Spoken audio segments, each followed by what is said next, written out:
And this is a proposal from Board Member Patz on the Emery schools and programs. Would you like to present the proposal? You know, I'm not sure my talking on the last proposal helped me as much as having public comment on it. I felt like they did a much better job on things than I did, so I'm almost inclined to do that again, but I do think I need to do some introduction. So I've been sitting, and again, part of this goes back to the board retreat. Part of this goes back to micro soccer, which has been probably the greatest thing in my life this year. Meeting parents and talking to families, and so I've done a lot of sort of reading the history of Measure J and reading about the ECCL, and I could not find a resolution that sort of said, hey, we're moving all to one site. And what I did find is a strong concern around sixth grade. You know, we do a really good job of enrolling kids at kinder. We sort of have averaged over 60 kids a year, and they don't make it to sixth grade. They leave around fourth and fifth grade. Our numbers begin to decline and sort of bottom out at sixth grade. Our only saving grace is as our students leave, who started with us, we begin to get our neighbors in. And what I mean by that is about 40% of the kids right now at Annie Yates are in an interdistrict transfer, but 60% at the high school come from out of district. And so what that tells me is while we creep up a little bit in 7th and 8th grade, we're not seeing people sticking with us.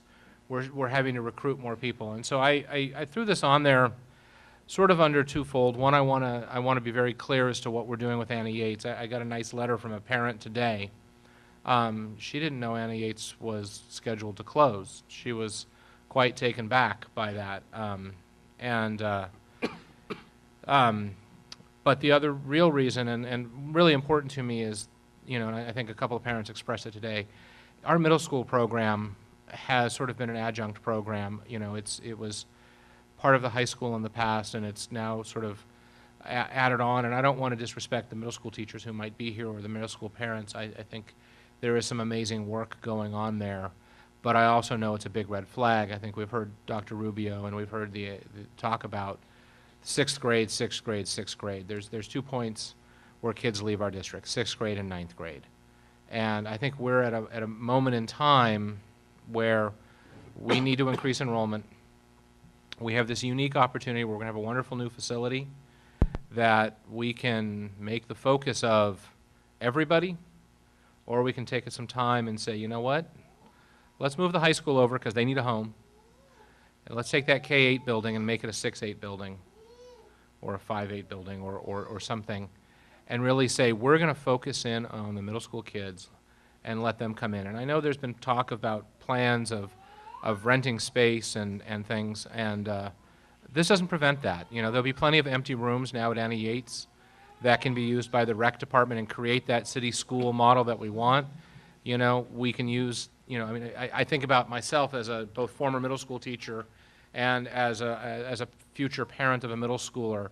Nothing would be better for me than not having to have my middle schooler, but have him go from, you know, 8 a.m. through school and have a rec program right there on campus.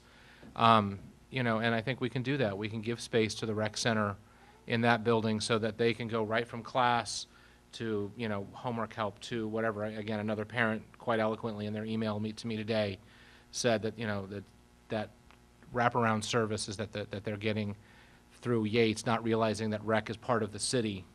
You know, I think we're an opportunity here where we can really make a really shining example of sixth grade. I was saddened to hear we lost a Henry child.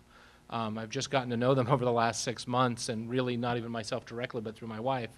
And the fact that we don't have one of those young ladies in our schools saddens me, because I think we do better with them in our programs. But I understand this, you know. I talked to Mr. Carver, who's been here, and he's facing that same issue. And I think if we can say, you know what, we've been thoughtful, we've got a middle school program, we can share teachers with the high school for the subject matter. I'm talking more than I intended, so let me wrap this all up. I just think it's time we slow down, you know. And then I also know we got, what do we call it? There's a nice term, value engineering. That word always bothers me when we hear value engineering, because I don't really understand what that means. I've translated it, it means we're sort of cutting back here and there. And I look and we can cut out the playground equipment. It's $120,000 to put playground equipment in that we haven't done yet. It's not quite on the project side. And to me, that's instant savings that we can use to help this, to make sure we have the quality equipment that we need in the other facilities. And so I thought this was a moment, but like I said, I've talked more than I have, and I have a whole lot more on this, but go ahead. Okay, have you costed out the cost of maintaining Anna Yates operations in some measure? You know, that's been said to me before, or has been said in the last week. I even sort of talked to Miguel about this, and I'm always perplexed is the idea that we're just going to abandon the site. We're going to have maintenance costs. You know, it's a building in our care.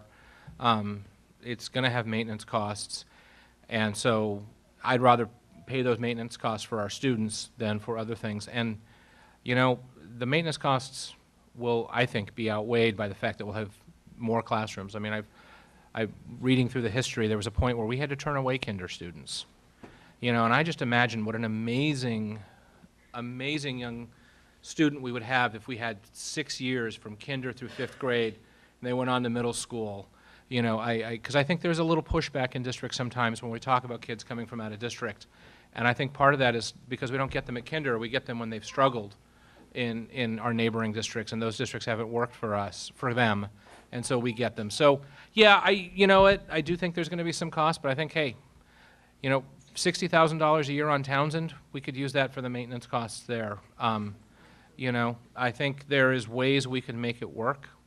You know, I don't think we want to go back to the ATM that is the city, but if we're housing some rec space there, you know, I think one of the plans was to have the county come and use space at Anna Yates for trainings, and if we're not using the 3-story K-8 building to its full capacity, we could dedicate the 3rd floor of that. So it really is not, in my opinion, an overbearing cost. But no, I haven't costed out because, again, I think that would take district effort, and I'm not supposed to charge staff with tasks. Right. So, you know, and you know, my other real big fear, and I haven't sort of mentioned this, but since you've got me talking again, when I thought about it being an empty site, I know exactly what happens to empty schools in the Bay Area. And I have been approached already by a former board member saying, hey, I have this great charter school that'll give you this if you let them, you know, have that space. And that scares me. I don't want a charter school at an Emery site. We should not allow that. And the moment that school is empty, the vultures will come in and ask us for that space. And it troubles me that they've already gone to a former board member who is a proponent of closing that site. And I really don't want to see that happen. And so, you know, that's, again, another impetus for this now as well. So, you know, we have to maintain the site. It comes down to that. And, you know, we've hired all these new administrators. We have 2 administrators at Anna Yates now. We're not going to save any costs when we become one site because our middle school students deserve a dedicated administrator. Our elementary students deserve a dedicated administrator. You know, with the LCAP requirements and the paperwork, if we don't want to kill Dr. Rubio with the amount of work we have him doing. We're trying. Well, we got you help, right? We got you help tonight. And so, you know, if we have capacity to add administrators, I just don't see that the costs are there.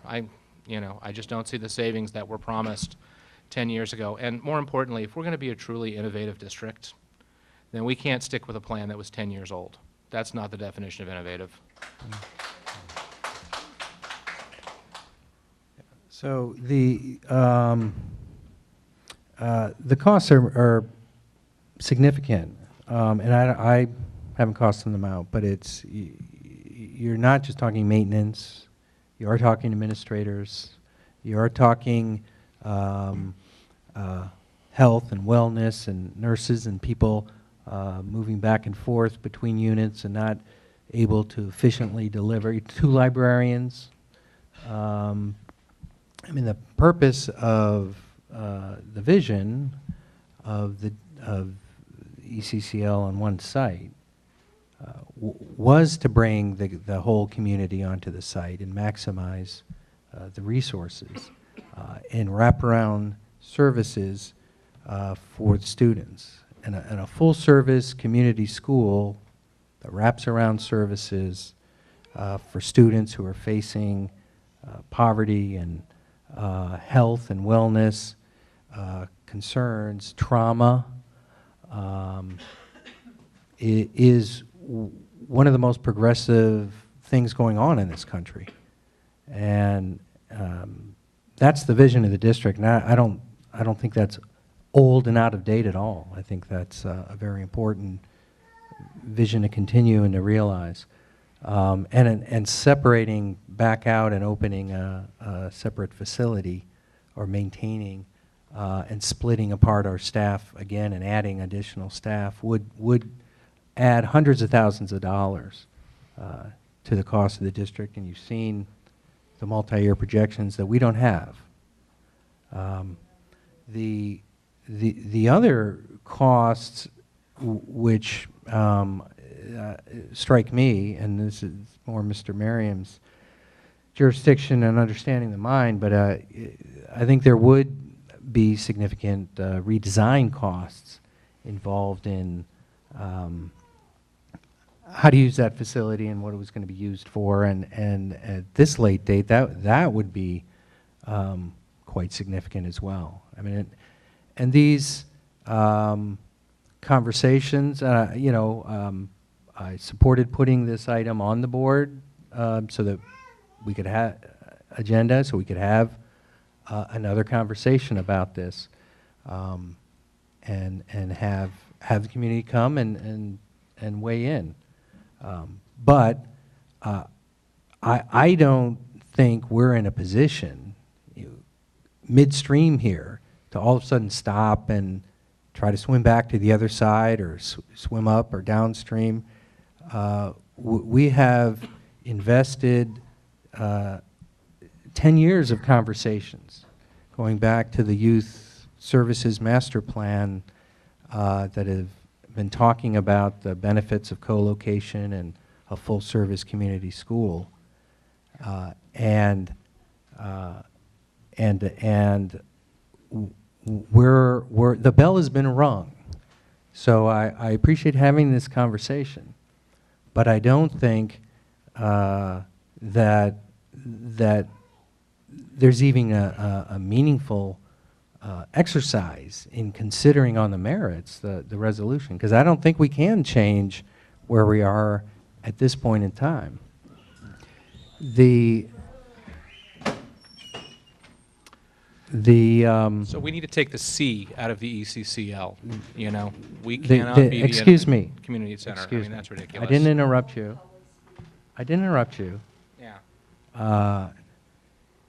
In any event, that I'm just giving you one board member's feedback on this item that you've raised. I think it would impose significant cost, and I don't think it is in the best district interest of our students at this time. That said, and I have always said, if it doesn't work out, if we change direction and it doesn't, if we stay on this path and it doesn't work out, that we should definitely be able to use Anna Yates to either go back, or if it goes in the other direction and it does work out and we are getting pressures for more enrollment, then we will have Anna Yates available to address that over-enrollment.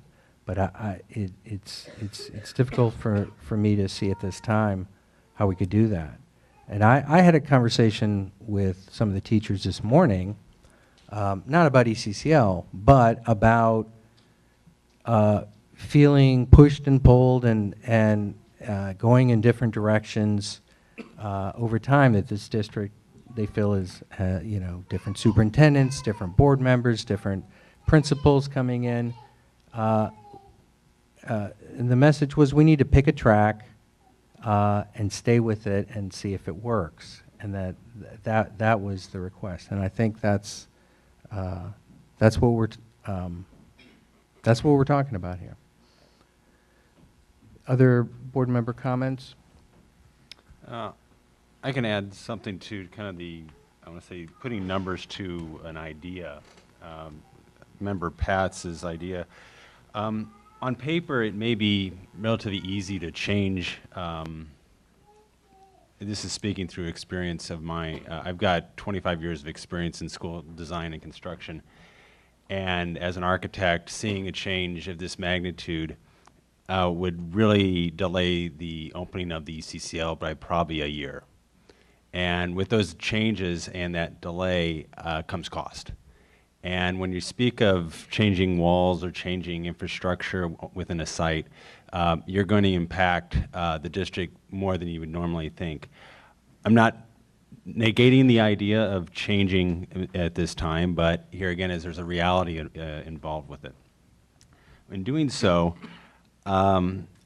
you will impact the users, and then you'll impact the general public, anybody who steps foot on that site. And I don't think the district wants to really take that on as a burden. And the fact is that this, like Member Affels had mentioned regarding, this has been in the planning for over 10 years. And I know that might be a sense of cold feet, but in addition to the change, if anything, that happens on site, there's money involved with that as far as you think there's going to be a cost savings as far as the play structure. That comes out of one pot of money, and that's a capital improvement funds, where that can't be applied to staff. It can't be applied to just basically the running of the district. So that's kind of a misnomer when they think there's money available that just is dedicated to one use, and that's the construction of the new ECCL. So I mean, it's reality when we start putting changes down and actually acting on them. You know, I'm going to change direction a little bit. I cannot speak to how making this kind of change would change the budget, or how, you know, I don't have that experience. My experience is with people and loving people and building community, and I think that full-service community school that was in the plans that was decided on, one of the main reasons that I even got involved, I think the opportunity there to teach our youth to build a community amongst themselves in a school, it outweighs some of these other concerns. And I'm not in any way saying that the concerns of safety or any of the other big concerns that have been brought up are not important. I feel that they've been heard. I feel that they've been addressed in the design aspects.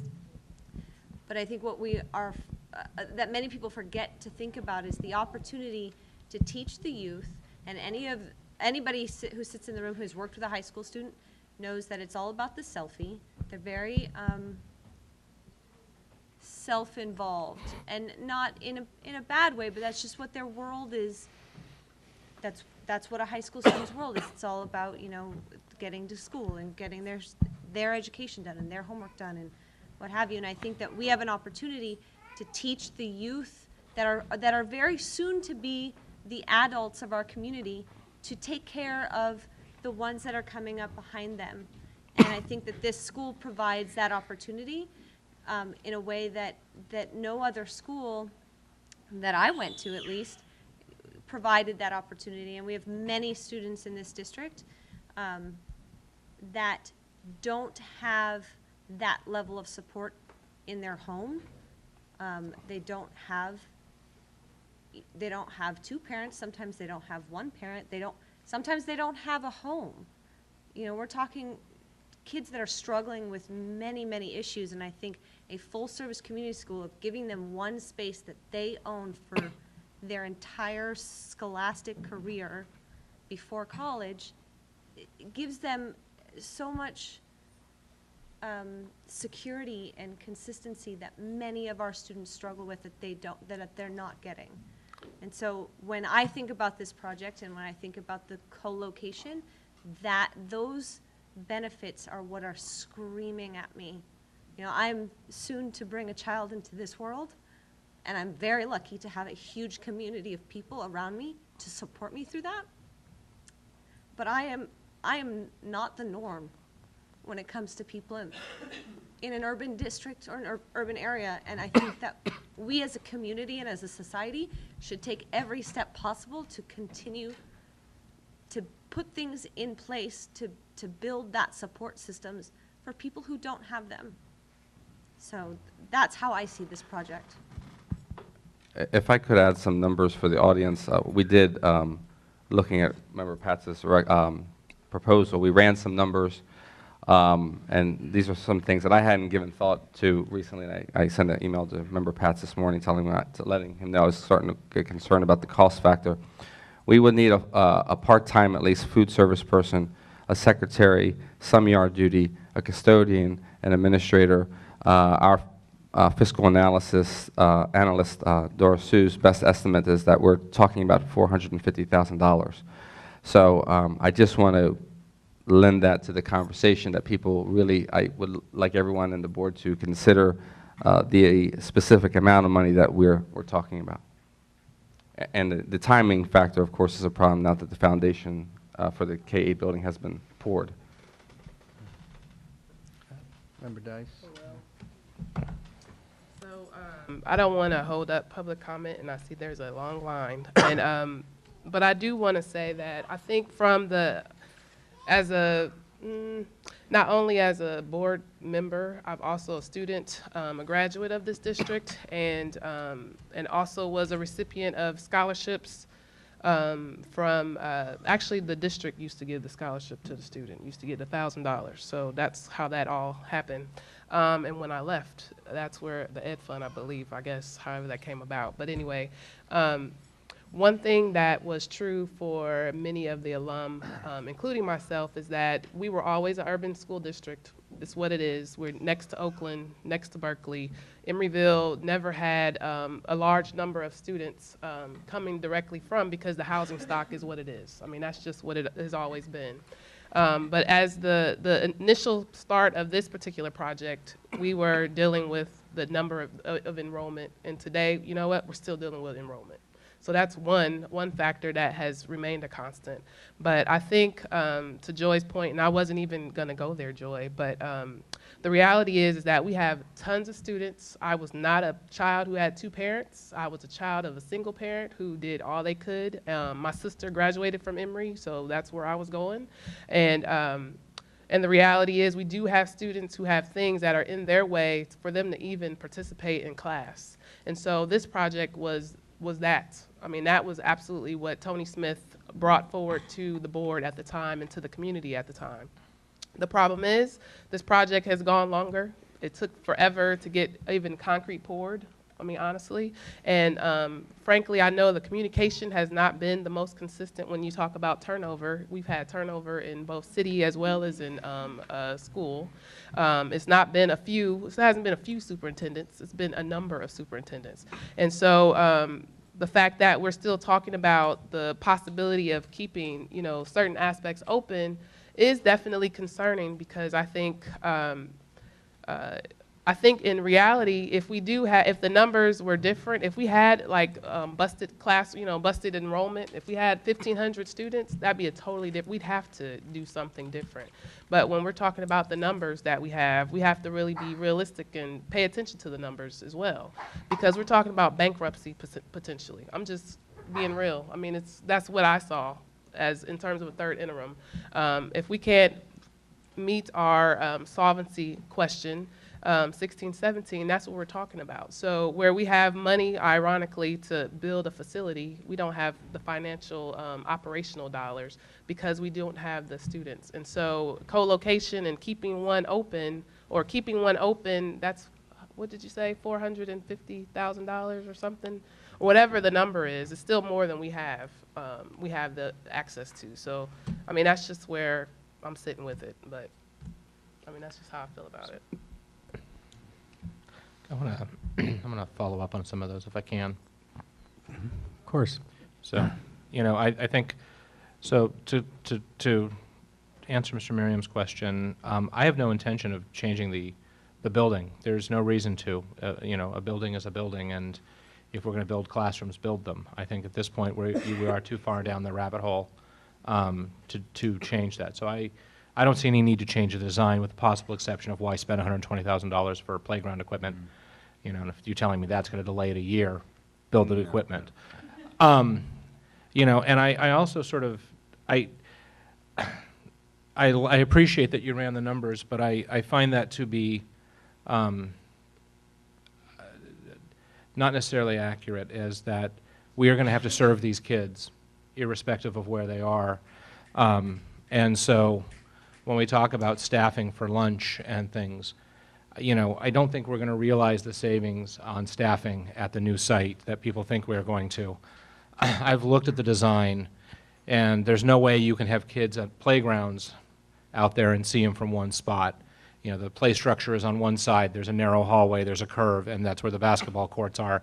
You're going to need more staff there, whereas I can stand into any Yates and see into the play structure all the way through the field. So that's another thing. And then I understand this, but if I look back over the last 10 years and the number of people who have come and gone and the amount of things that have gone, I wouldn't put stock in Tony Smith's design and plan. You know, he cut and run in Oakland recently. You know, he's now doing things the Chicago way, and I think when you say, huh? Illinois superintendent now. Is he? Yeah.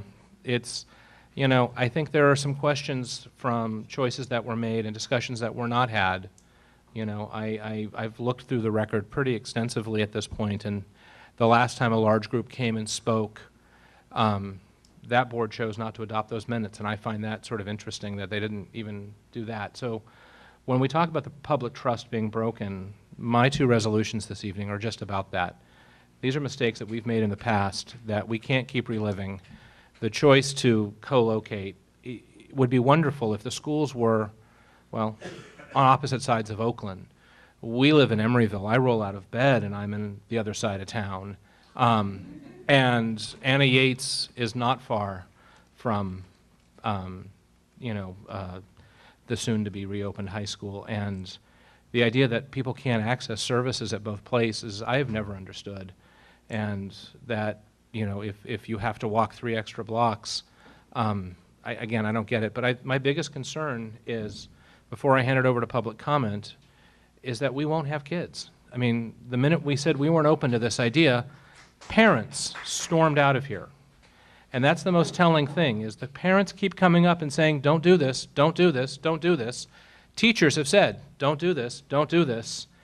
And I'm not willing to sit up here and sort of say, well, we've already decided this, because, you know, if that were the case, Lindo would still be superintendent.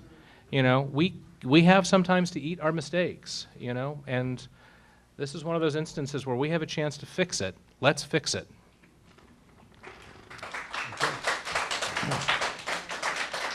Public comment?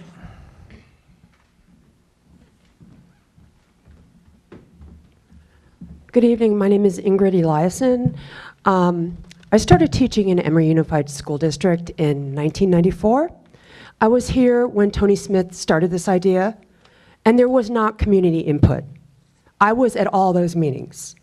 There was no groundswell of parents begging to have their elementary school students housed at one campus. I was teaching at the middle school at that time. I thought it was a great idea. Then I moved to Anna Yates, and I found out from the parents and teachers there that they did not like the idea at all. They thought it was a terrible idea. They tried to share their beliefs with the administration. They were ignored. They tried to share their beliefs with the school board. They were ignored. And now they're getting ignored again. I am outraged. I am completely outraged. I've dedicated my life to this school district, to this community, to these students. And I am very disappointed that the best interests of our students are not being kept in mind. I'm here also to speak for Emery Teachers Association President Dawn Turner, who was unable to stay for the full length of this meeting. On Tuesday, April 21st, Emery Teachers Association met, and we voted to support this resolution. We believe it is in the best interest of our students and their families that elementary students remain at the Annie Yates campus, and that the new campus focus on providing an excellent program that will retain and attract new middle school and high school students. Right now, our district is in peril because of the fact we cannot keep our students. I have seen this the entire time in my 20-plus years working in this district. They come in kindergarten, and then they start leaving at 6th grade. They leave at 8th grade. We do a wonderful job with our students, but we can't keep them. Something needs to change, so that will not be true anymore. Thank you.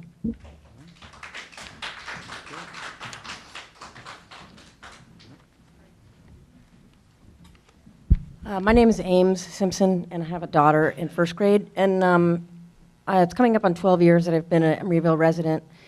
And when we were sold the bill of goods for Measure J, we were told point blank that co-location was not necessarily an option, and that Annie Yates would not go away, and that a lot of support that came behind Measure J, people were reassured that that wasn't going to be an option, or if it was, there'd be a ton of input.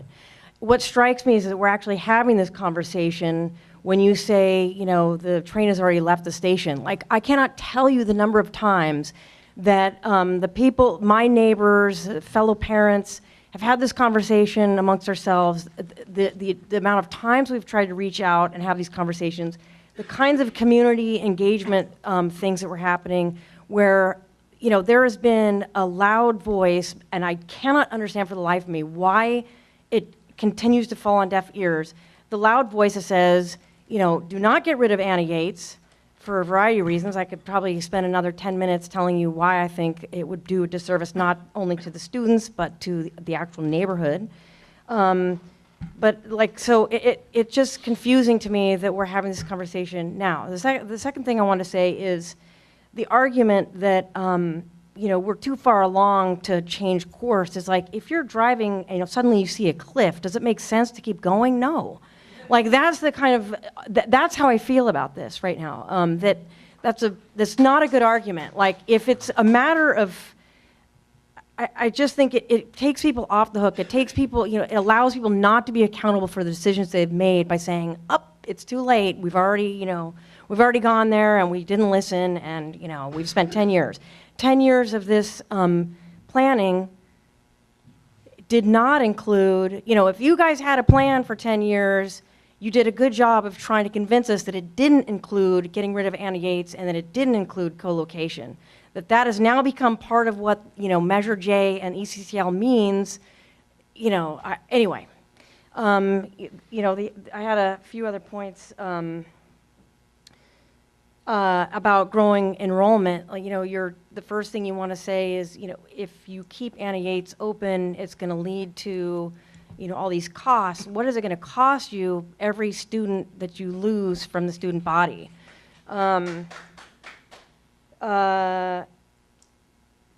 So anyway, I just wanted to say that, like, you know, as a parent of, you know, with new leadership in this school and some of the changes that I've seen over the past year, I'm actually beginning to have hope about this school district. Mostly I feel like I'm a parent that, you know, I'm trapped because this is where I live and this is the deal. But I have an excellent teacher for my child. I feel like there's some good leadership in place. I have, you know, there's solid community. It's a neighborhood school. You know, if You're out of time. it becomes a co-location, I mean, if you get rid of Annie Yates, I will get an interdistrict transfer and I will leave this district. I'm not the only one that feels that way. Anyway, thank you. Okay, next comment. Hello again. JJ Tong. Again, I'm an Emeryville resident. I have a child here at Annie Yates. I have a second one that will be in kindergarten next year. And I am, first of all, very disappointed to hear you say, President Affel, that this is a done deal. Those weren't your exact words, but that was certainly the message that you wanted us all to hear. And I agree with Ames that if there is the cliff, that we would probably stop and turn around and try to find a better way. The fact is that I am not a proponent of having my 5-year-old on the same campus with an 18-year-old that is experiencing much different things in their life as my 5-year-old. Now, I love this community. We have embraced the preschool community. We are trying to embrace Anna Yates. And what I mean by that is that, as Ames also pointed out, we are also seeing hope with all of the new leadership that has come in. And we don't want to become the statistic of us leaving, certainly not at the 6th grade level, but even sooner than that, if this is going to go through the way it is. I did not hear Mr. Patz say that he wanted to change anything about the actual building itself. I would hope that you guys would take this opportunity as a future forward-thinking view and say, well, instead of having everybody co-locate on one campus, that if we have the opportunity of keeping Anna Yates and growing it as an excellent elementary school and have the opportunity to grow the programs and that of 6 through 12 at the other campus, that you actually have the room to do that. It's all shiny and new and it's all great, but it's a little perplexing to me to wonder why we are putting all of our money into building a brand new shiny building instead of building brand new shiny programs for our students that are actually going to prepare them better for the next part of their school life, the next, whatever step that is, the next school, the next college, work, whatever that is. And so I would like to think that this is an opportunity for you to think how you can actually grow. Yes, I understand and I heard the enrollment piece and that's of concern and that's not happening, but I will tell you right now that my children, as it stands right now, will not continue in this district the way it is currently. And unless something drastically changes, we are going to be one of those statistics and we will move outside of Emeryville. Okay, thank you.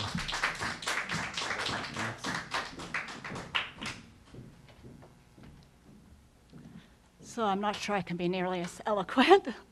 I wish there had been a robocall. It would have been nice. I was in front of the school talking to parents this morning, yesterday morning or Monday morning, and you'd be surprised the amount of them that were absolutely shocked that Anna Yates was going to close. They looked very upset. They wondered where their kids would go. When I pointed to San Pablo, I said they'd be going to the new high school campus. They looked at me, and anecdotal, they looked at me and said, I don't want the little kids there with the big kids. You guys have turned a deaf ear on many occasions to many warnings that come to you from the community. This is community. You are supposed to listen and take in input from the community, not stay your course and listen to yourselves and stay stuck in a way that you have been for 10 years and not be open to any new ideas. I don't know what else to say. I could say a lot more, but I'm going to refrain. Thank you. Thank you.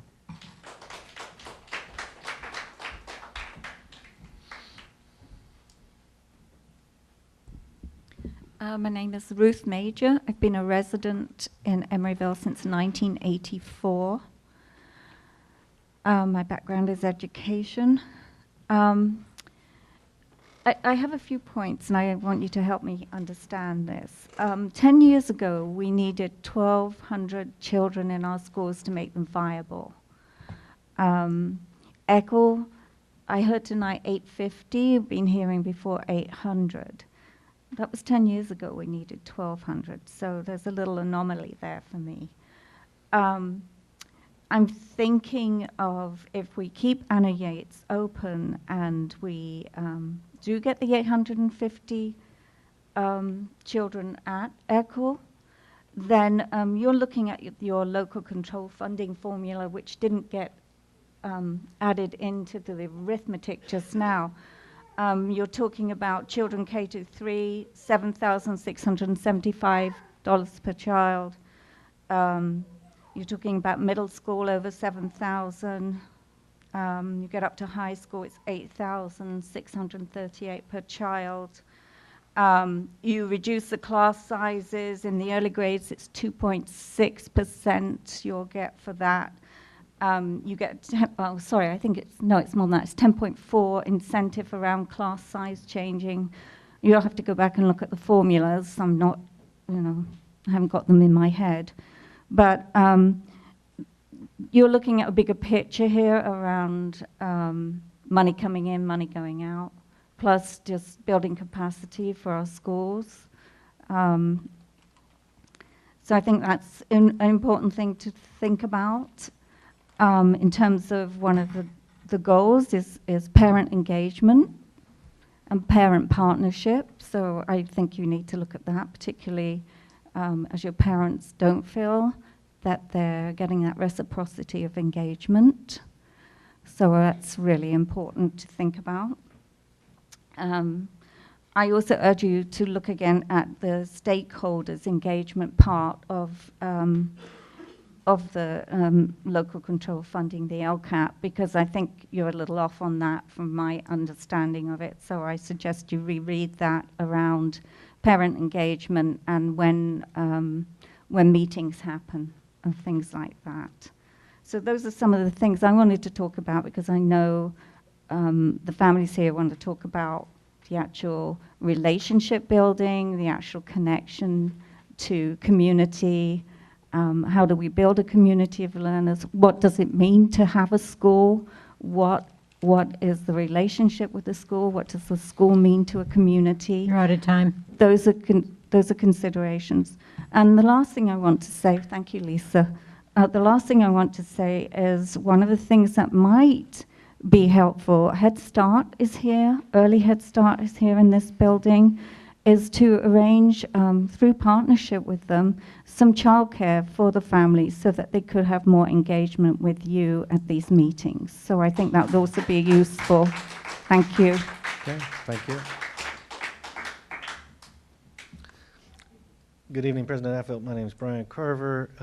I think procedurally it was really unfortunate that the board members all chose to speak before public comment, because it suggested to folks that you were unwilling to be moved even by reasons, right? That your minds were already made up on this, and I hope that's not the case. As others have said, it's never too late, right, to stop yourself from making a bad decision, and I think that's what we're going to do if we proceed in this way. I don't agree with every word in this resolution, but I do believe you should support its basic idea that the best thing for our children in our district is for the youngest children to stay at Annie Yates when the ECCL opens. I'm going to try to give you quickly 5 reasons for this. First, financial. We talked tonight about 2 ways to fix a budget: cut costs or increase revenue. The problem here is you cannot make enough cuts to make a single site with 800 K-12 students financially sustainable. In part, this is because a successful district needs more than 800 students to offer the full range of programs that attract students and parents to stay in a district. The same 30 middle schoolers can't be expected to be in band, on JV basketball, yearbook, drama club, newspaper, everything, right? It takes larger critical mass of students in order to have all those options that people want. So we need to grow beyond 800 students, and the ECCL site simply can't do that.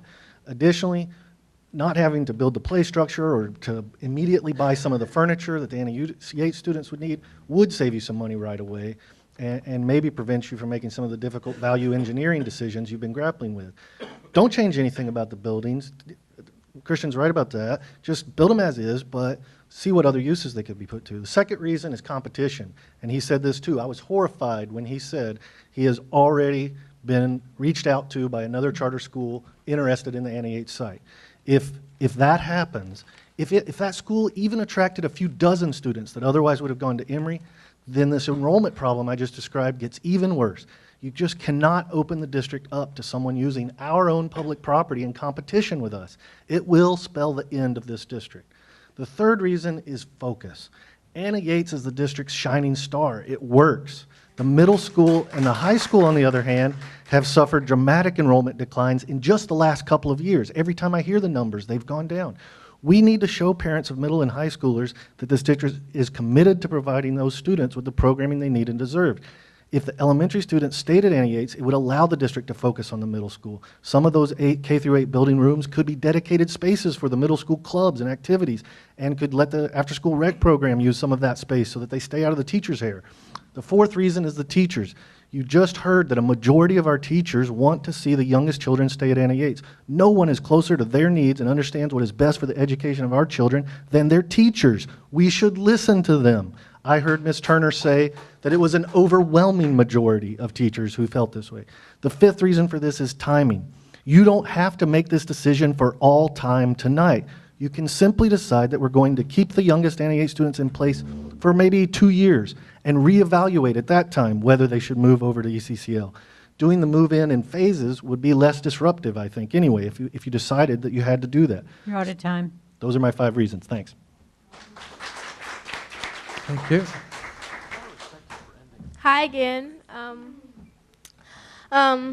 I've been going to I've been going to Annie Yates for about 3.5 years now.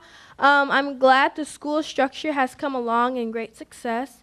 There are wonderful teachers that made an impact on me. As a result, this school has helped me earn a lot of resources and knowledge on education. Throughout the short years I've seen musical classes, drama classes, and now science classes for girls. When the school goes to a different location, will all the staff go to the location? I'm just wondering that. And thank you. Okay, thank you. Hi, everybody. Megan McLaughlin, grade 1. I think I'm in year 9 at Annie Yates. I was part of I forget what you call it, the planning committee, drawing on teachers and community members from Emeryville, and I was a believer, and I thought it was really exciting. And then I started to have my doubts about the following items: shared areas, playground, and the size of the classes. All of those areas that I just mentioned. What was the last one? I didn't hear. The shared areas, the playground, and the size of the classrooms. Just that, we have larger classes than 20 now. I also would like to advocate, as a positive out of all of this, that we can make a really great middle school and high school with that space that will really attract. And our music program, Mr. Salvatore is doing such a great job with the band. Our athletic facilities there will be great. We can really compare with Berkeley if we put energy into that site. And likewise, I believe at Annie Yates, we can attract Head Start and have a transitional K classroom, maybe 2 transitional Ks, because we have a lot of youngsters that their parents are really thinking, oh, great, my kid's going to kindergarten. Well, no, the age went up, and you're in that in-between area if your child's born in September, October, November, or December, or your child's just not ready for kindergarten, and we have a transitional K available. So I'm saying that's 5 classrooms that could be full with 2 transitional Ks and a couple of Head Starts. We also would have room for the rec center to do a really awesome job at Annie Yates. And it would just be really nice to have the breathing room of K-5. I would recommend grade 6 go, not because we don't love them, we love them, but because I think that they belong at the new site with all the facilities there. Thank you very much for the consideration. Thank you. Hi, I'm again Susan Donaldson, a parent of a first grader. And I just wanted to quickly make the observation that it's really incredible that out of all this anxiety here tonight, that you can feel how excited people feel about the possibility to make an amazing junior high. And that's really, that's pretty awesome. Because I feel like we don't feel that a lot. And so you can literally, like everybody, that's amazing that people feel that hope and excitement around that. So that's nice. And something noteworthy. And then along those lines, I recently completed my master's in business, and one of the things we talked about incessantly was the ability to pivot and how the most successful businesses and the most successful ideas come from people that are willing to pivot, that are willing to respond to feedback and listen to change when it's needed, and that no one would ever say, we're too far along, let's just keep going, even though maybe it's not a great idea. But those that can pivot, those are the ones that succeed, and we're given this opportunity to pivot here tonight, yeah, I think that's exciting. I also feel like it is worth seeing the numbers on this enrollment versus income from enrollment versus the expenses of considering another site. It sounded like maybe that was not being considered as something worthwhile, but it seems like there's some confusion about that. So I do think that's worth seeing those numbers on paper. And also, my final thought here is that I do believe strongly in creating a community and teaching our students to care for one another. And I think everyone's behind that and excited about that, about having a school in Emeryville that stands for that. However, I also believe that we can teach our children that no matter where they are, and that 2 campuses is not going to change our ability to do that. It might even make it better, easier. Thank you. Ms. Lewis? Hello, Tracy Lewis, second, third grade. A couple of concerns. Been in the district for 10 years, going on 11 years now. And since this conversation started, it was a great idea when we were looking at possibly acquiring the AC Transit location. Relocating then was a great idea because you had 2 completely different buildings right across the street from each other. But the moment that opportunity disappeared, it made no sense to squish all of our students and staff into a city block. There simply is not enough space. Even with the best designs, middle school students, their bodies are larger, they don't fit into the same size classrooms, they need more space to run and play, as well as not bumping into the little ones who are in the middle of recess. We have that problem now at Annie Yates. And now we're K-8. There's not enough space. We are having growing pains. When Annie Yates was at this site, we were turning students away. We had numbers. The numbers were growing. We were turning students away at various grade levels, not just at K. So we have the potential to grow, but my question is, does the board have the potential to listen? Because we have been saying the same thing now for 10 years. Please do not squish us into this small space, number one. It's not the buildings that do it. It's the people who work in the buildings. It's the people who run the programs that make the house the home, that make the building a school, a community, a classroom. We have a community. We're here. We're trying to have a conversation about what's best for kids. And it pains the kids when we want them to be able to do things, but they can't because they're falling and stumbling all over each other. And it's not fair to our middle school students for us to see them leave. The charter schools and the schools around us, they can't wait for our students to get to 6th grade. They want our kids. They're already ready to go. They're like the cream of the crop. And it pains me as a person who works in the school, and I taught those babies. My child was in this district. There's no way in the world he was going to continue here and go to a K-12 school with the design. I sat in the meetings with the design about the playground, the play yard, and the board spent a lot of money on these people to come in and show us all these different designs and not provide the things that the students asked for. Again, not listening. Thousands and thousands of dollars spent on talking and not getting the programs into the kids' hand. Still waiting on leveled libraries, still waiting on AR, still waiting on certain things to happen curriculum-wise, collaboration-wise, the time, the structure. We are here ready to do the work. We're doing the work. We're out of time. Please listen. We can do the work, but don't squish us. We're not sardines. We produce people, not widgets. Thank you.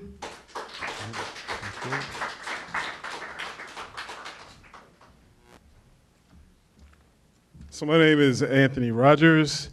This issue is kind of sensitive to me because I'm one of the middle school teachers.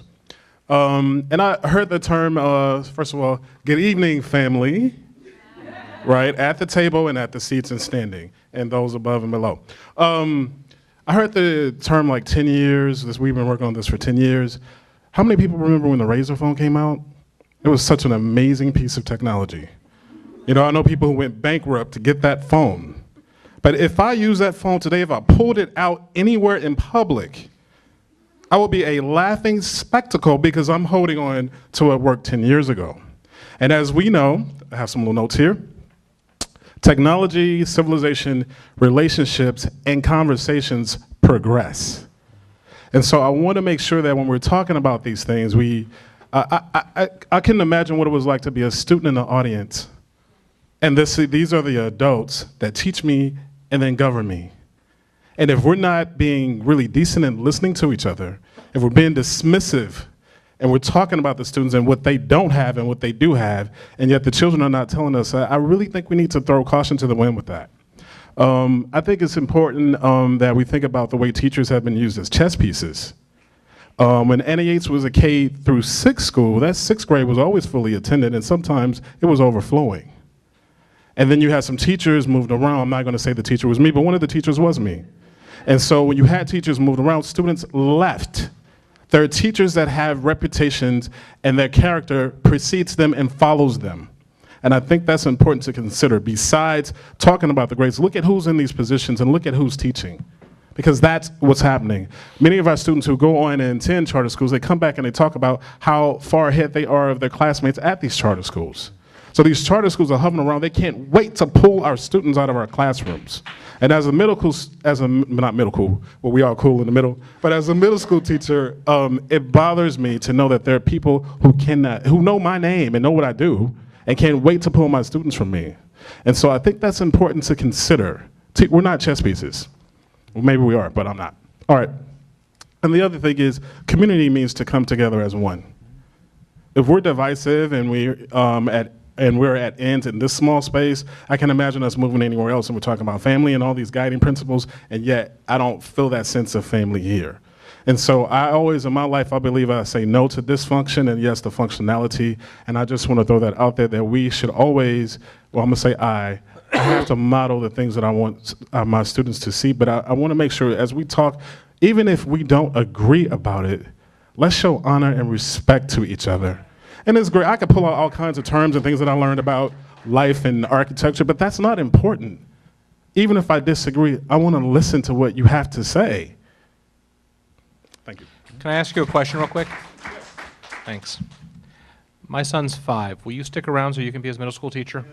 Honestly, I was talking outside I don't know. But by the way that the things were going, I was just sitting there saying, I don't know. I can't answer that. Honestly, I can't answer that. Because being moved around as a teacher, it doesn't feel good. It doesn't feel good when you do a particular, you give a service to the community and then your reward is, it's not like, you're not acknowledged and appreciated. And I'm not throwing anyone on blast, but I do know, I tell my students every day, when I get out of bed, I used to pray every day before I went to Anna Yates, send me where you need me to be needed, because I'm from the South. And so I would say, send me where you need me to be needed. An accident never happened. I was never turned anywhere else. I always came to Anna Yates without a problem. And so when I go there, I'm serving the students out of a passion, because that passion has provided my purpose. I'm not there for the pay, but I am because it helps me to pay my bills. However, I'm there because this is what I love to do. But if I'm not being honored, if I'm not being respected, if I'm not being listened to, my feet are large enough to keep moving. Thank you. Thank you. Thank you, Mr. Rogers. Hello, my name is Juniper Bauch. I have a daughter at Anna Yates and one at ECDC, which is where I met most of these people here. I wanted to come up here and say actually that I am an inter-district transfer. I think I might be the only one here tonight, but one of the reasons that I did come to Emeryville was because of the great people that I met at ECDC and because of the education that my daughter received there right off the bat in preschool, which really impressed me. And so being in the neighborhood and driving by Anna Yates and just getting pretty much a really good feeling from the school, I decided that I would try to come over and transfer into this district. And I'm really happy that I did, because it's been a real pleasant surprise. You hear a lot of bad things about public school, and as a new as a new parent of a school child, you're absolutely overwhelmed with your fears of what you need to do for your child and where you should send them and what is the best place direction for them to go. And Anna Yates has been like an absolutely amazing experience for me. I've been really impressed, and I'm new to this whole thing. I wasn't around 10 years ago, so I'm coming at this from kind of a new perspective. But when I heard that the little kids were going to move over to this new school, which I think looks really nice, and I think that it looks like it's going to be a really nice school. But it's just the fact that, yeah, if you think about the emotional development of little children and being thrown together in this big mumble jumble, it does kind of make you step back a little bit, because you're embarking on a new journey, and it sounds like a good idea on paper, and it looks good, but when you think about the reality of like the emotional development of children and what you could be offering them at what stage, it seems definitely a little bit like it's a crowded environment, especially considering that it seems to be the whole community center, not just school. I'm not sure if I'm correct on that. So the library is going to be open to the entire public, and the health center is going to be open to the entire public, which just seems like it's a little bit strange to me. However, I do think that there is a lot of possibility there to, especially if you're talking about enrollment, and since I'm coming from an inter-district kind of transfer thing, I think that if you were to use that space wisely and open it up with a lot more curriculums, then your enrollment problem would definitely go away. Because if you offer all of that space to different programs that can grow and expand, then everybody will want to come. Which I already know a lot of people who want to come to Anna Yates, and that find it difficult to do the inter-district transfer. So I think that might be an issue you guys, I don't know, can work on or help make it easier for people to actually transfer. Which I think if you keep Anna Yates open, then you would have a better possibility to do that, because you could be providing aftercare program with the city of Emeryville rec department and come up with new programs so that maybe you can make the inter-district transfer thing easier. And then also just provide way more opportunity. And that goes, I also wanted to say that actually the garden at Anna Yates was one of the main reasons that I wanted to come transfer. And I hope that somehow you can figure the fun thing out, because that's really like an amazing space for the kids, and I think you should keep it. Thank you. Hello again, Tim Bukowski. One of the things that always bothered me about this is that the community never had a chance to say, don't close Anna Yates. That opportunity was not provided. The staff wouldn't allow it to happen. And I always felt that the community didn't want to do that. And I would say, you know what, even if you think K through 12 is better, that's not what the community wants, and that's not what we should be doing. Now, I think Brian Carver hit it on the head.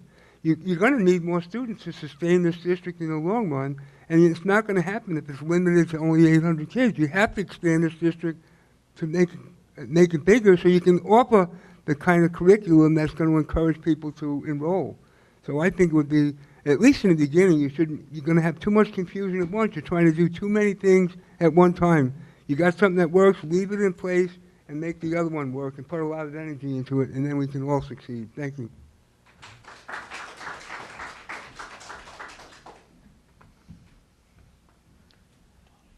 Betsy Cooley, resident. I just wanted to say that I really think that you should consider transitioning the students, because when people talk about this plan always being 10 years in the making, the reality is they were talking about the AC Transit site in addition to this site. And in addition to that, up until a couple of years ago, they were talking about needing 1,200 students to actually pay the bills and to keep the site running. And you're not going to be able to do that without Anna Yates. What they did was they cut down the size of the building, because when it turned out there wasn't as much money available for from the construction funds when the evaluations in the city dropped, and instead of having like 100 million or 110 million, it dropped to 90 million. They decide, well, we're going to cut down on the size of the building to accommodate fewer people, but then that means that you're dropping the enrollment, and the enrollment is where the money's coming to support the school. And I think that what you should do is you should move the kids into the high school, move the middle school into the center of community life, keep Anna Yates open for a period of time and see if you can grow the enrollment, see if you can fill the, get additional kids in the middle school, additional kids in the high school, and if things are working out and the enrollment increases, then you'll have the money to pay the, the kitchen staff, everybody that you need, the teachers, and so I think that, and I think the possibility of losing the site to a charter school is really, because then you're really in trouble, because then what do? You don't have any place to grow, and so I think that that's something you should really give some consideration to. Thank you. Thank you, Betsy.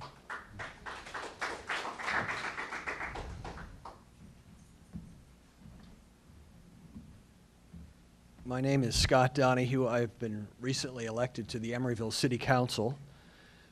And I know for a fact that AC Transit now has 2 of their corporate bus yards that are small and not so functional from their point of view. And one of those bus yards that they're considering moving is in fact across from our site. Now, that's not to say that they're going to do it soon, but they are looking. That there may be a future across from our site with that bus yard becoming available sometime in the future. The other thing I wanted to say is that my niece Fallon has really benefited from Anna Yates. I think the school has been very good for her, and I see a lot of things about it that seem to function well, as reported by the next door neighbors, a retired judge and a former Anna Yates teacher and a school district teacher have moved next door where John Fricke used to live, and they hear these children of all the spread of ages in the morning, and they say it is like the morning birds. They really just have appreciated how successful Anna Yates has been from their point of view, the lack of acrimony between students. It really has been a successful community from their seeing it every day. And I think that in effect, what is going to happen is there's going to be the high school opening before the Anna Yates students move over. You're going to have a test and see what it's like to have two sites happening at the same time. So I think that you'll be able to judge what the public response is to the new school. So I think that these are, in effect, early times for your transition, and you're just going to learn more as time goes on, and there could be surprises. There could be more interest in enrollment, and that's all I have to say. Thank you. Thank you.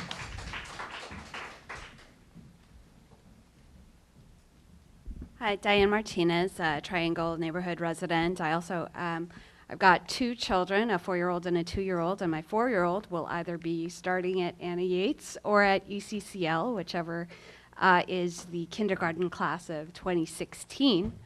A lot of interesting thoughts tonight, and my heart is with the parents and the teachers who came to discuss the concerns that they say they've had for a very, very long time.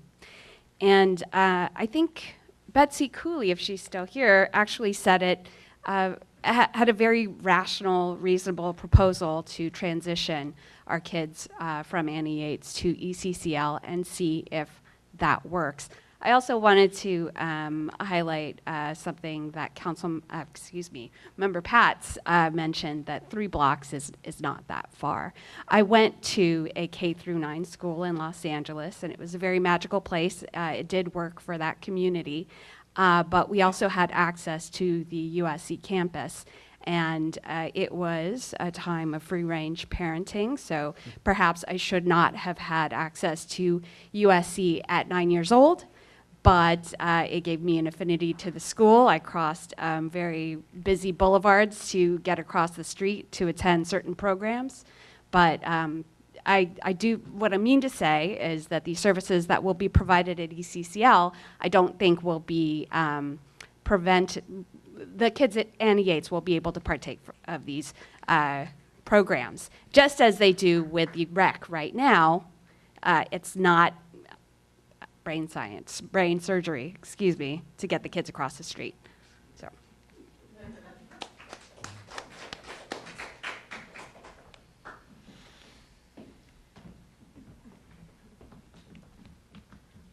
Hi, I'm back again, my other child. I made it through the night. Okay, anyhow, I had something to share, and my daughter also. Her name is Jasmine, and she's in kindergarten, and Mrs. Miles' class is her first year, and she has something she wants to say, and I too have something I want to say. I think for a child this age, because a lot of times you can map out everything, you know, but when you add children inside and you take their shoes and you understand how you would feel, if you go back to being a child, how you would feel as a child this small in the same entrance of 12th graders and what they do and what they talk about in their mannerism. Everyone still has to go through the same entrance in the same facility. And so if you look at it through a child perspective, you can have a different enlightenment on education. And I feel personally that site of Annie Yates is a great site. It's their first year here. And, you know, I really enjoy the K-8, you know. And then I feel like the other site should be for the older children. And my daughter, she wants to speak. Okay, Jasmine, what are you going to say?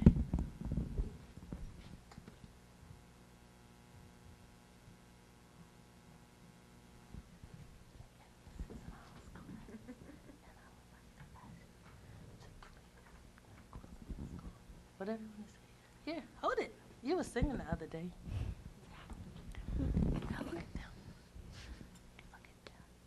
Say your name. My name is Jasmine, and my name is Jasmine, and I have something to say to you.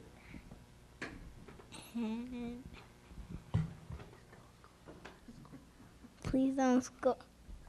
Think about what you're saying now. Stay over there.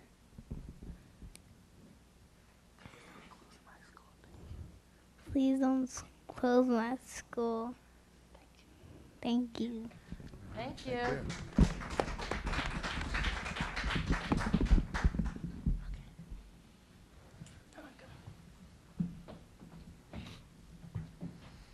Okay, I think we've had our last public speaker of the evening on this item.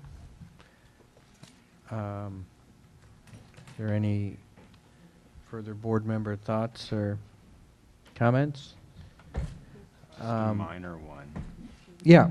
Regarding reconfiguration, the first floor of the K-8 building is entirely devoted to kindergarten. And that classroom size is 1,200 square feet minimum. And if you were to go ahead and redivide that, that is actually changing the footprint of the building and configuration, so there is a delay involved with that. Other things is the classrooms designed for K-6. They're probably at a different scale than at a high school or middle school. So there's a lot more than just renaming the rooms. I just wanted to point that out as far as it's not an easy endeavor to change anything at this state regarding just the plans. That, mind you, they're still under construction, but I'm just stating fact and knowledge of what has happened on other projects of this nature where changes do occur. It's just reality.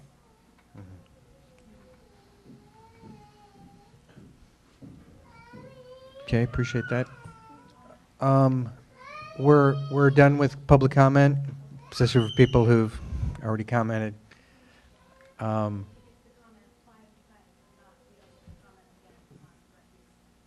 That's right.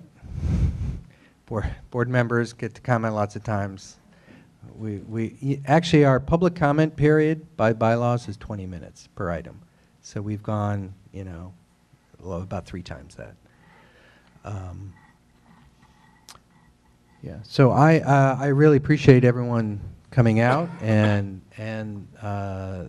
the really thoughtful comments that we've had from the community on this topic.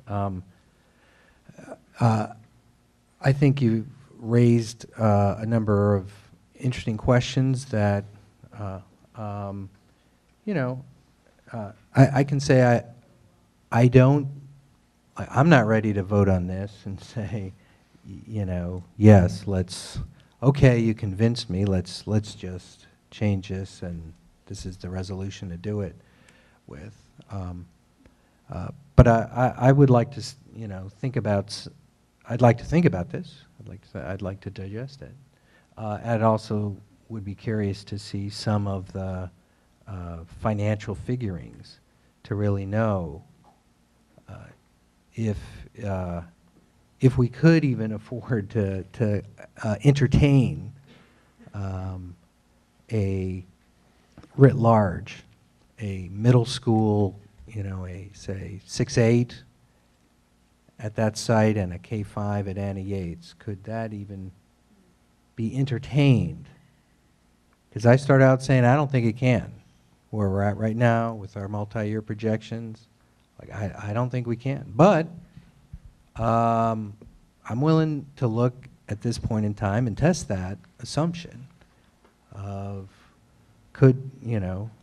what does it mean in terms of the cost of staffing that site? What does it mean in terms of cost of separately staffing our site? How would the wellness program work? Going between, and we've had a lot of, I know it seems like it's 3 blocks away, but we have had teachers and community members come to this board meeting on more than one occasion say that is a dangerous crossing to go between across San Pablo there.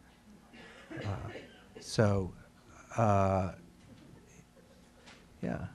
Well, there are people who make that one-on-one to come to school, but to make that a regular part of the program is that you will. It's not going across the street to the rec center. It's going, back and forth to the side. I don't know. That's a question. But so I guess that's where I'm at, is thinking about some of the costing issues to know, and I guess to address Mr. Merriam's question too. Like, are there, real? It sounds like you'd really have to do some reconfiguring, or could we put a middle school in a kindergarten classroom? You can, but it's an inefficient use of space. You're not speaking into the mic. I'm sorry. So You can, but there's like I mentioned before, there's a scale issue regarding this classrooms were designed for kindergarten, which is at usually a smaller scale. And to come in and basically take out casework, doors and windows are pretty much the same. But you start looking at the inside of a building or inside of a room, you would have to redesign that as far as that portion, and then where walls and the dividing of those spaces. Rather than 1,200, it's 900 to 960 is a typical classroom classroom size. Can I make a suggestion on, instead of putting the middle school in the kindergarten classroom, why don't we put them one floor up in the middle school classroom? What's the use of the first floor then? If it's 1,200 square feet, it's going to be the same use we have for Annie Yates right now, where we have kinder classes empty. We can find use for it. We can make it a music room. We can make it an art room. We can make it, believe me, I've taught in public education for a while, and I have yet to find an empty classroom where they just said, the square footage is wrong. I mean, I spent 2 years teaching in a closet.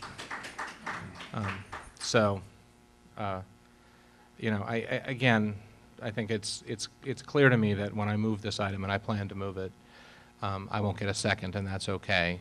That's the same as a no vote from the 4 of you. But it saddens me that for 10 years we've been looking at the community and saying, yeah, that's an excellent comment. Let's put that in the parking lot, and we'll get back to you on that.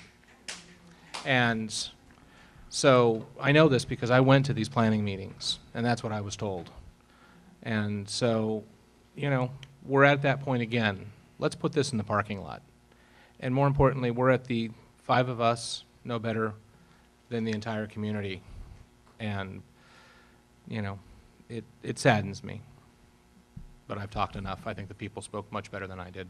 So can I add, in terms of the question about looking at details, I think it would be useful. I'm curious. I mean, I think there's some hardcore pieces that we have to do anyway, in terms of use of a location. Just in general, we don't have we need to craft or finish out our facilities master plan in anyway. So I mean, I think there are some opportunities to look at things, and I like your train of thought in terms of looking at data. I mean, we have to do that.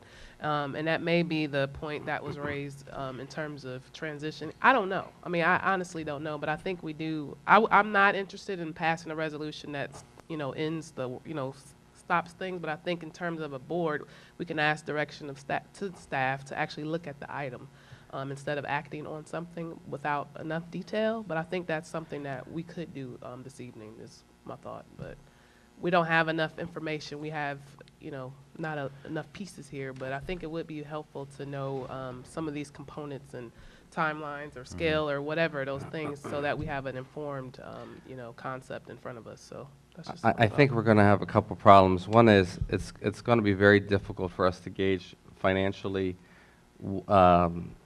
sort of these pretend scenario where we have we could try it, but I don't know how accurate it will be. The bigger concern I have is the legal issue. When voters voted for Measure J, and it says here in the language that, you know, the district will be collaborating with the city of Emeryville to save taxpayers money by building facilities that maximize cost efficiencies while creating safe schools, da, da, da. Instead of operating 2 schools and community facilities separately, da, da, da, da, da. You know, health services, da, da, da, Emeryville children and families at the same location where schools are housed.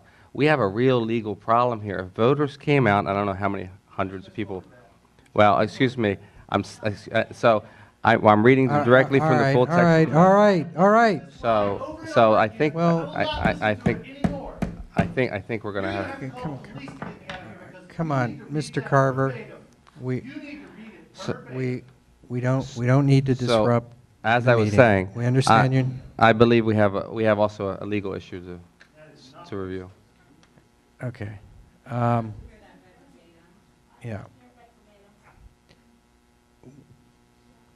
We're not going to. Yeah. We're not. Yeah. We understand. Yeah. Yeah. I think that we understand you have a different interpretation, and that's fine. But this is not moving us forward in a productive way to dispute about the language of Measure J. Excuse me.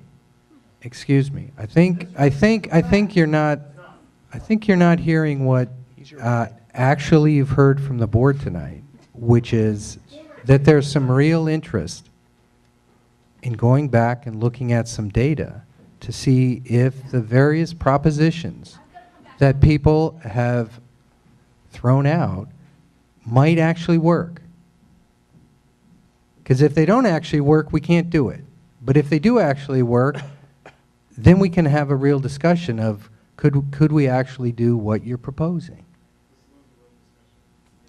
And I think that was serious movement that you heard. So that's what I would recommend. Yeah.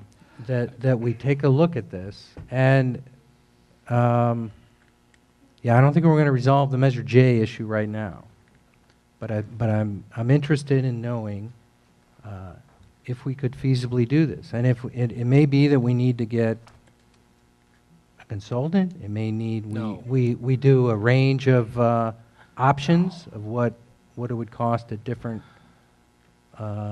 enrollment levels, different grade splits. I don't, I don't know all the, permutations, but I think it's, that I think is worth looking at.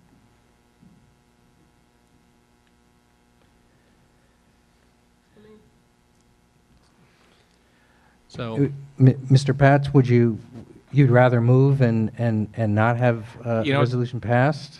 well, I mean, I don't believe it's ever going to pass. I don't believe so I'm going to at least get it on the record.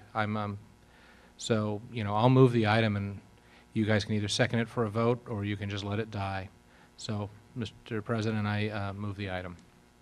So Okay. before there's a vote, is there still no discussion? I mean, is there still no direction at that point? I'm not clear myself.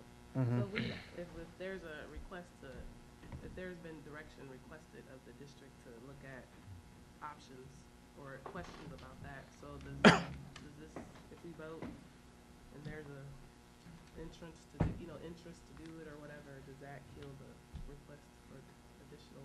I have no idea. I'm just curious. I guess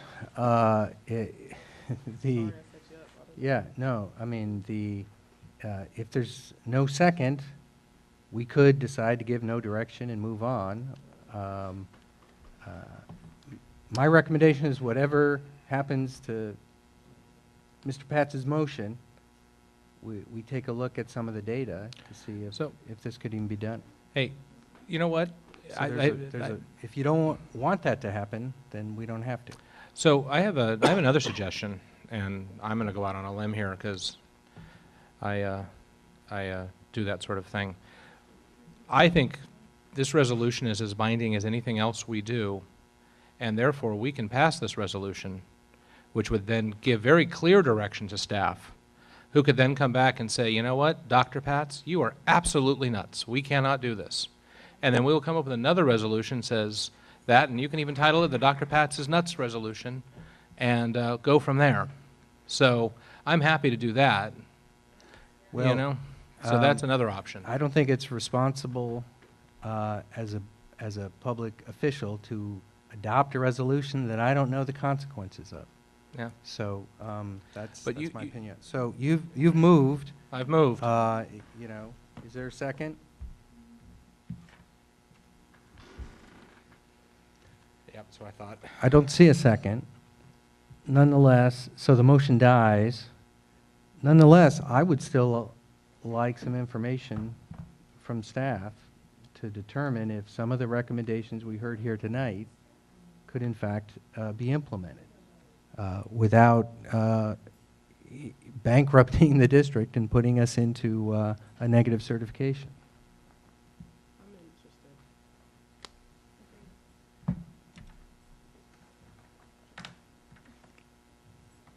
Mr. Merriam, do you have an opinion on that? I'm interested in finding more information about that because it's still a wild card.